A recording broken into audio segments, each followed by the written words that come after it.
कोणी बाबला लागली होतच थंयसून हाडली न्हंयसून हाडली त्यांनी हां न्हंय पहिला अडीक गेल्लो न्हंयक तडेसून हाडली ती हां तर हो नाही असं हय ही कणकेची कोंब हो कोणती ते आधी किसू होय आणि मागीर ते ह्या करू होय उकडू होय आणि मागीर पिळून ह्या करू होय तेणी सांगल्यान म्हाका कशी भाजी करूची ती हां तडेसून दिलं हां हे बघा ही कणकेची कोंब कर झाडली का वखाळ लागून झाडली आता किसल्याच्या नंतर आता ह्या पाणी घालून उकडू होई मा ती हां पाणी घालून उकडू होई मा हो बरोबर श्राम नाही गावाकडे हडे लाईट नाही हा लाईट गेली मग मी सांगलो जेवच्या आधी माझी सासू मी जेवून बघतो उपडी मारली ठोकाट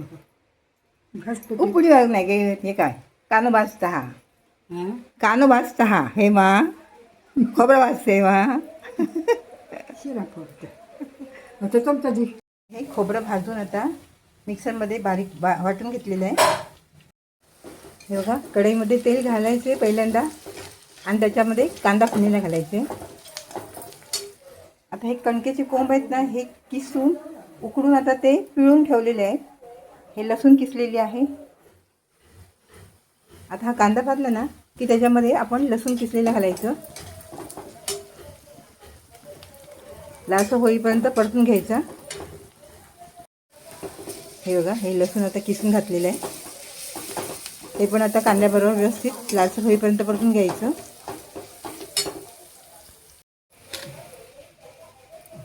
थोडीशी हळद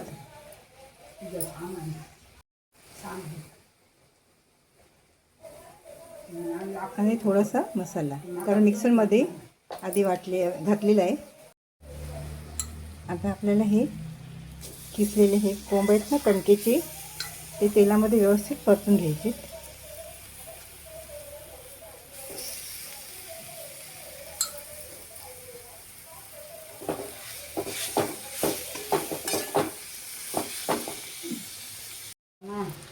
मीठ पण घातलं हे बघा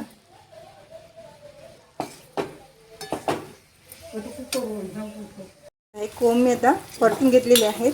आता काय घातलं ते कोंब ते कणकेचे हां कापा घातलं हो कापा घातले ती आता ह्या घालते वाटप घालते मी का आता हे वाटलेलं खोबरं घालते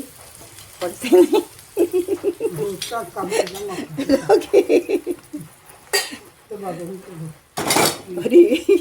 पाठवते तिथे सुरू आता हे वाटलेलं खोबरं घातलंय आता हे परतून घेऊया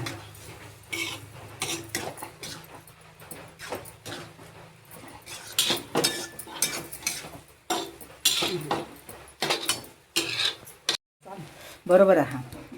आता हे आता परतून घेतले आता ह्याच्यावरती आपण झाकण ठेवायचं म्हणजे थोडा वेळ वाफ यायला द्यायची आता घातले ना ते व्यवस्थित आता वाफ आल्याच्यानंतर व्यवस्थित शिजल्याच्यानंतर ते आपण गॅस बंद करायचा